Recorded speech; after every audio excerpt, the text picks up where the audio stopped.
రాజధాని వేసిన రాజధాని జగన్మోహన్ రెడ్డి పక్క ప్రచారం చేస్తారు. దాన్ని మీడియా దానిపైన సజ్జల రామప్రసాద్ ఈరోజు సమర్థించారు. మీరు ఇంతవరకు దానిపైన ఇలాంటి రియాక్షన్ మీ నుంచి రావడం ఏంటి? ఈరోజు అమరావతి మన రాజధాని అన్నది ఒక వాస్తవం, అందరికీ గర్వకారణం.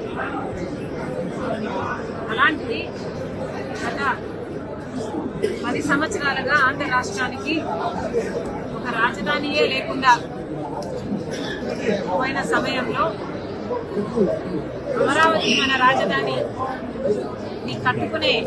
నిర్మించుకునే ఈ సమయంలో ఇలా అమరావతికి వ్యతిరేకంగా మాట్లాడిన ఏ మాట కూడా క్షమించరాని, అసలే ఒక రాజధాని లేకుండా బాధపడుతున్న ఆంధ్ర రాష్ట్రానికి